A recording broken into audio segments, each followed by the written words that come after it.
partout là. Voilà, mais une des choses aussi, papa Zouamouana, bolanda émission ya boye, pour comprendre droit na bino.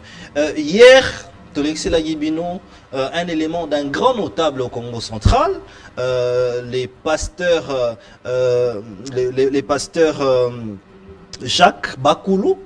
En tout cas, le Congo central m'a appelé pour me dire que Balingaki Lissoussou l'entendre et pouvoir l'écouter parce que c'est un notable qui est très suivi là-bas. Il a parlé de la révision constitutionnelle et beaucoup plus des droits humains. Alors la deuxième partie, vous allez suivre cette interview et nous allons nous séparer là, rester branchés sur nos antennes. En tout cas, pour nous au Congo central, Oui.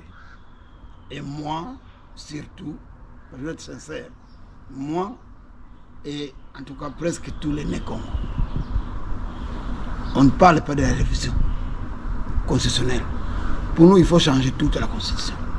Il faut changer toute la constitution. Changement de la constitution, parce que la RDSA a une constitution qui existe. Ok. Oui. Enlever tout ce qui a multiplié même les mandats du chef de l'État. Prendre cette constitution-là, la brûler. Pourquoi? Parce que ce n'est pas notre constitution. Vous pensez que c'est la constitution de qui? Des belligérants et des étrangers. Ok, donc vous voulez que Félix Antoine Tshisekedi reste là et que personne ne vienne lui déranger.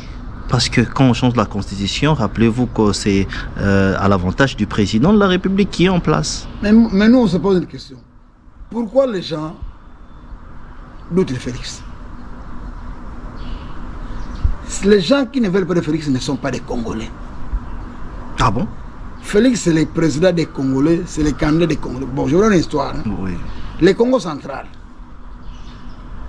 en 2016, en 2006, a voté pour Jean-Pierre Bemba. Oui. C'était une province de l'opposition. Oui. En 2011, nous avons voté pour le doyen président Étienne Tshisekedi Lumumba. Oui. C'est pour la première fois que le Congo central vient de voter un président en place. Oui. Fachi. Parce que, un, il est congolais, de père et de mère. Deux, c'est lui qui doit nous aider à retirer la RDC de ce trou où on l'a placé. Mais il va le faire dans combien de temps? Il a déjà 2 mandats. Est-ce qu'il a pu le faire? Mais pourquoi celui qui a fait 18 ans n'était pas... Les gens n'étaient pas pressés? Donnons-nous le temps. Moi, je vous dis, chers Congolais, ayons confiance en Félix. Prions seulement qu'il ait des bonnes personnes autour de lui. Parce que son seul mal, il ne réussit pas à changer la classe politique. Ok. Parce que les gens là qui l'entourent, qui le prennent en otage, sont les mêmes gens qui ont dérangé Mobutu, sont les mêmes qui ont dérangé Kabila. Tu sais, Kabila dit qu'il n'avait même pas 15 personnes qui comptaient. Ok. Et ce sont les mêmes gens que Félix a récupérés, qu'il les chasse pour prendre de nouvelles personnes. Mais il a fait appel à d'autres personnes. Par exemple, quand il a fait appel à d'autres personnes, vous n'êtes pas venu. Quel appel? Non. Moi, si le président Félix m'appelle, je viendrai. Parce que je veux sa réussite. J'insiste, si le président Félix s'intéresse à moi, je vais le rendre d'énormes services parce qu'il doit réussir. L'une des conditions où le président fait appel aux acteurs politiques, c'est adhérer à son parti politique. Il est de l'UDPS. Augustin Kabouya, qui est le secrétaire général, est ouvert. Pourquoi vous n'allez pas le voir pour lui dire que vous soutenez son candidat? Non, le problème c'est quoi? Soyons clairs et sincères. Oui. Et la RDC n'a pas que des membres de l'UDPS. Ok. Moi, je suis de la société civile. Oui. Mais je suis fédéraliste. Oui. Société civile fédéraliste. Est-ce que M. Kabouya, quand il fait ses consultations, il a consulté la société civile? Il n'a pas consulté la société civile. Pourquoi moi je ne suis pas informé? Parce que je suis un des doyens de la société civile. Ok. Il n'a pas consulté. C'est une erreur grave. Donc pour moi, sa consultation a été incomplète. Ok. Parce que le gouvernement de ce pays ne doit pas être pris en otage par les partis politiques. C'est là où on a piégé le président Félix. Oui. Le président Félix doit avoir plus besoin de technocrates que de politiciens. Je vous donne un exemple. Allez-y. Moi, je suis de la société civile environnementale depuis des années. Ok. La société regorge de gens, des juristes, des économistes, des médecins, de tous, de tout le monde. Et puis la société civile regorge de gens qui maîtrisent les choses comme les ressources naturelles, les mines, les hydrocarbures, qu'on ne trouve pas dans les partis politiques. Les partis politiques sont composés de danseurs et de chanteurs. Oui. Mais la société civile a des gens qui raisonnent. Moi, je pense même, madame la première ministre devrait se pencher sur ce côté-là, Ok. en puisant la crème dans la crème de la société civile où il y a des technocrates. Nous, l'avantage, on n'a pas d'autorité morale. Nous, l'avantage, on n'a pas d'autorité morale. Oui. Mais les politiciens, quand ils veulent les remplir là-bas, ils sont liés. Parce que ça fait que ce phénomène d'autorité morale, Didier, est devenu dans notre pays comme un culte. Ok. Culte de personnalité. Oui. Donc les autorités morales des partis politiques sont devenus des gens qu'on adore. Parce que quand ils ont dit A, personne ne peut dire B. Mais moi, je suis de la société civile, je suis technocrate. Moi, mon autorité morale, c'est la population. Ok. Pour laquelle je travaille. Ok. Voilà pourquoi Alors, les gens comme nous, c'est nous qui méritons d'être au gouvernement. Oui. J'allais vous poser cette question. Vous êtes notable du Congo central. Oui. Aujourd'hui, on a choisi une fille du Congo central, Judith Soumouina. Quelle est votre appréciation ou votre commentaire? J'ai aimé. Cette professeure a été oubliée depuis le coup d'État de 65. Le Congo central est mis dans les oubliettes. Ok. Même l'histoire de l'indépendance a été falsifiée. Mais avec Fachi, ça va changer. Oui. Parce qu'il a déjà reconnu le président Kassavou comme un héros. Ok. Donc il y a déjà beaucoup d'éléments positifs dans Fachi qui vont aider cette province parce que le développement de la RDC dépend du Congo central. Ok. La sécurité de Kinshasa et de ce pays dépend du Congo central. Parce que quand le Congo central est troublé, 5 minutes après Kinshasa est troublé. Justement. Donc on doit sécuriser cette province comme on sécurise Kinshasa et même plus. Justement. Donc le fait d'avoir choisi une fille née Congo, c'est un sujet de joie parce que on a eu un vice-premier ministre, c'est à la personne de Daniel Samba. Oui. Il a bien travaillé.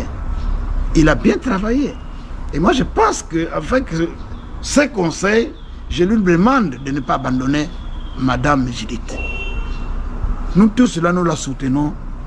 Comme on n'est pas en contact direct, on la soutient à distance. Parce qu'elle aussi doit réussir. Un Congo n'échoue pas.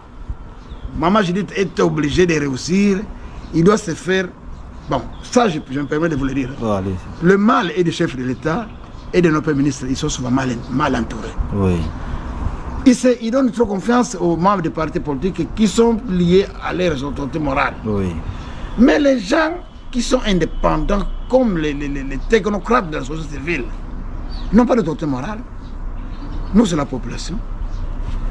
Si maman, je dis, tu vas se faire entendre des gens comme de ce genre-là, elle va réussir parce que ces gens-là n'auront qu'une seule autorité devant eux, c'est madame le Premier ministre.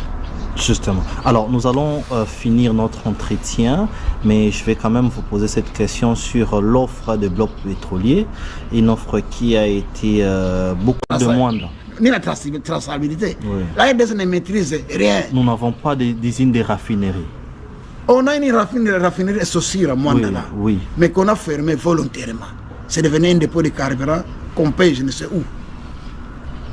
Donc, la RDC ne peut pas se précipiter d'aller vendre les blocs tant qu'elle ne maîtrise pas ce qu'est la valeur réelle de ces blocs pour éviter la vente aux enchères. Oui. C'est ça notre conseil. Nous vous remercions. Je rappelle que vous êtes notable du Congo central, mais vous habitez Mwanda. Vous avez quitté Mwanda jusqu'ici pour quand même nous rencontrer. Un mot de la fin? Pour le mot de la fin, je réponds à une question là que vous avez soulevée. Oui. C'est la constitution. Je disais que pour nous, le Né Congo, oui. cette constitution qui existe là, on doit la brûler. Ça ne doit pas faire l'objet de débats. Que le chef de l'État arrête ces débats. C'est une distraction. Vous savez, en 1964, oui. le pays était divisé. Il y a beaucoup de rébellions. Oui, justement. Mais les Congolais se sont mis ensemble autour du président Kassavoubo, les anciens politiciens de l'époque. Ils ont réfléchi pour mettre fin à ça. Ils ont mis en place ce qu'on appelait la constitution de Lugabour. Oui. Cette constitution de Lugabour, devrait être appliqué l'année suivante, en 65, après les élections, la fin des mandats du président Kasavubu. Mais les ennemis du Congo ont fait un coup d'État au Congo en plaçant Mobutu au pouvoir. Okay. Quand Mobutu a pris le pouvoir, il a fait table rase. Ouais. C'est comme ça que 32 ans après, il a réuni tous les Congolais dans le cadre de la conférence nationale souveraine.